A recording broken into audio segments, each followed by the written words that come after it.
All right, welcome everyone to Acumen's podcast. We have a very special guest today, Alan Weber, who joins us from the UK. Alan is been a pillar of our Acumen leadership team for the last 6+ years now, joining in 2016. Alan, is that correct? That's correct, yeah. All right, and Alan builds upon close to 4 decades or more than 4 decades of experience in the aviation industry, mainly in the power plant or engineering and maintenance areas of the business. He brings with him leadership experience in many large brands in the aviation industry, including British Airways, Volvo Aero, Rolls-Royce, and as well as, I believe, Virgin Atlantic as well. So, and in those years, Alan has worked on more than 150 plus engine types and models. Alan, is that correct? I would think so. I've never really counted it, but all the large turbofan engines and some military helicopter engines as well. Awesome. So I'm sure it crosses 150 in that number. So excellent. And since 2016, Alan has been with Acumen and he's held senior positions leading the power plant expertise team and currently works as the CTO of services, where he actually leads 5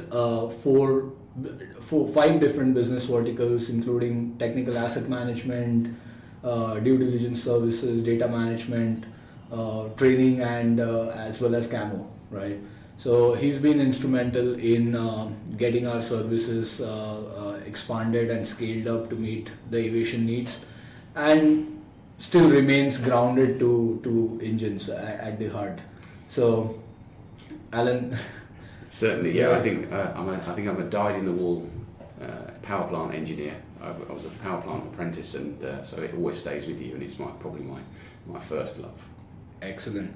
So in today's podcast, we are going to pick Alan's brains a little bit on the engines, which is his love and for life, and we'll ask some questions to Alan and hear his opinions out, and we would love some candid answers from Alan and see what his viewpoint is on the evolving scenario in aviation. So you ready, Alan? Let's go. All right. So let's talk a little bit about the evolution of the engine technology that you witnessed. Now, you just mentioned you've been an apprentice 4 decades back, and obviously the engines were very different then. So can you tell us a little bit more about the evolution that you witnessed and what we can expect in the future? Yeah, certainly. I mean, I think the basic architecture has stayed the same really up until the latest generation. What we have seen is increasing reliability, and if you think back to the 737 100s and 200s where they were powered by JT8s, they had a bypass ratio of about 0.96 to 1, and so the CFM 56-7B, you're looking at a bypass ratio of 6 to 1. So you have this massive change. Also, in terms of the maintenance, back then we used to have hard time engines shifting to on-condition maintenance, and you've now got engines that last, before when they lasted 8,000 hours, and now they can run to LLP life. You see engines running 30,000 hours with no problem at all. So I think that to a large extent the involvement of power plant engineers has changed from the shop to more in terms of management of the engines, and that is it's a little bit sad, because we all like to be close to the engines and the parts and that sort of stuff, and fewer shop visits. However, there are many more engines in the market today than there were 4 decades ago. Right, awesome.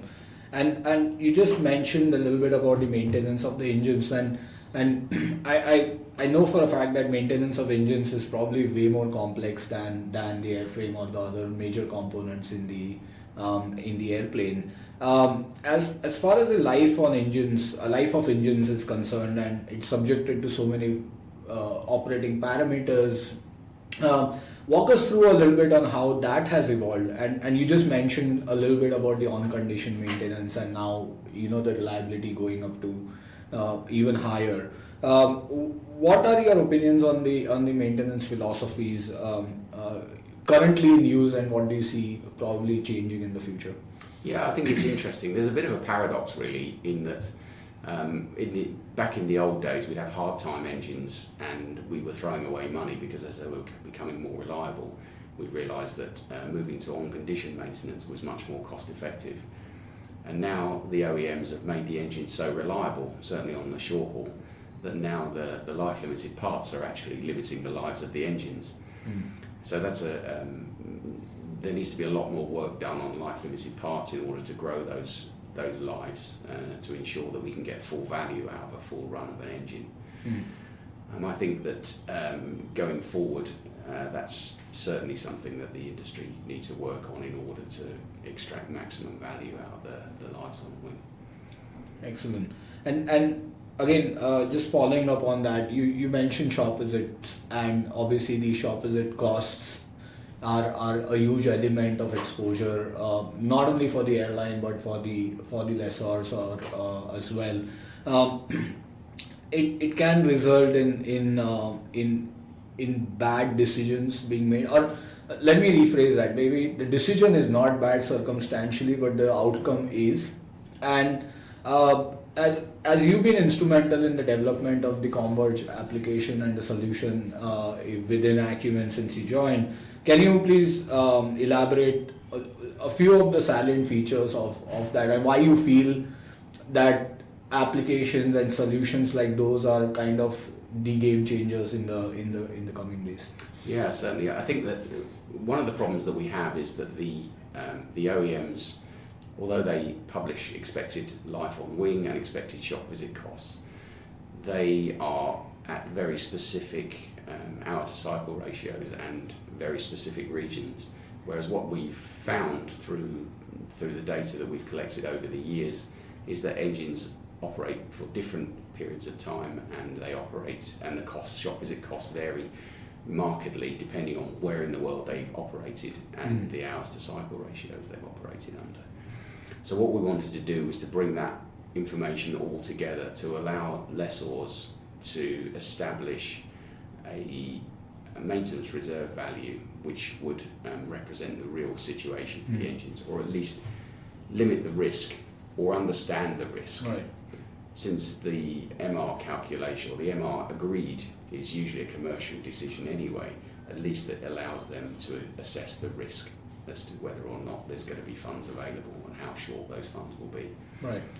So we developed this statistical model, and we now compare real-world data to the statistical model on a weekly and monthly basis, and changes happen to the system accordingly. Right.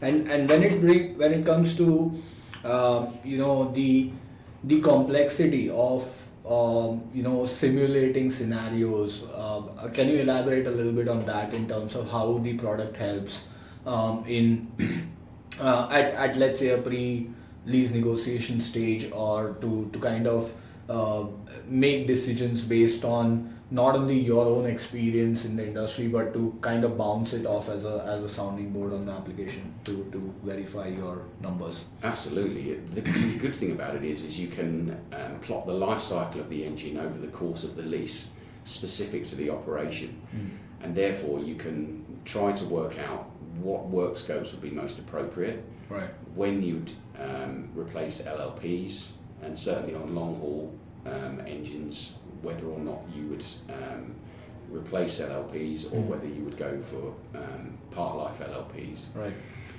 And then look at what the residual value for those engines would be at the end. And you can only do that if you can forecast in a pretty robust way, right, based on real world data. And then at the end of that, come up with a value which helps not only the financing side, but also helps you to manage the risk through the whole life cycle of the engine. Right, that's awesome. And now the pandemic has played a massive role, and just shifting gears towards what's happened in the industry in the past 2 years. Do you see lessor strategies in terms of engine management remain the same, or have they changed? And if they have, how drastically have they changed over the past 2 years? Yeah, we've seen quite a lot of change, really. Sadly, for a power plant engineer to not see any operation and any shop visits for 2 years quite an unbelievable situation. So we had a lot of engines around the world parked, and now what we're seeing is there's more a situation of, rather than having shop visits, to cycle engines through the fleet and to swap engines. And this leads to a difference in our services, because instead of traditional management that we would do in the past, we're now looking more advisory services on comparing the replaced engine with the new engine. Right. And where that leads in terms of where the engine is in its life cycle and where that's going to leave the engine at the end of the lease as well. So there's quite a lot of difference. It's a much more prediction work rather than physical work in the shop nowadays. Right. That's a shame, right? It is a shame. Well, I feel it's a shame because we want to. We're all curious, I think, about what an engine looks like on the inside, right, after it's been operating in the various different environments. Right. Okay. And then to cap it off, of course, I for the audience who doesn't know, Alan does have a crystal ball. So, what does your crystal ball show in terms of the ultra short haul, the intercity, intracity, eVTOL technology coming up, and then the engine technology, sustainable aviation fuel, hydrogen cells. There's so much talk about all this improvement in technology. What's your take on that, and where do you see probably the most promising aspect and probably not so promising aspect of the engine industry going forward? I'm really excited about the next stage, really. We had a change in architecture when we moving for the large turbofan engines, separating the fan from the LPT. And now we're looking at how we can make flights more green. So the two areas of interest really are battery-powered engines for short haul operations, and hydrogen engines for long haul. And I think there are significant technical problems associated with those, particularly with hydrogen fuel, since hydrogen naturally exists as a gas, so we'd need to cool it down to minus 250 degrees Celsius, which is what's that, 450 degrees minus Fahrenheit, in order to turn it into a liquid and keep it like that. Right. However, I have confidence in the OEMs and in engineers generally to overcome those technical problems, and I'd like to think that we will be seeing zero carbon engines in the next 20 years. Would you like to work on some of them? I'd be fascinated to work on those engine types. I think the architecture would remain the same. They wouldn't have to do a lot to the engines themselves. But in terms of the fuel storage and fuel delivery, I think that would be a really interesting concept to work on. Amazing.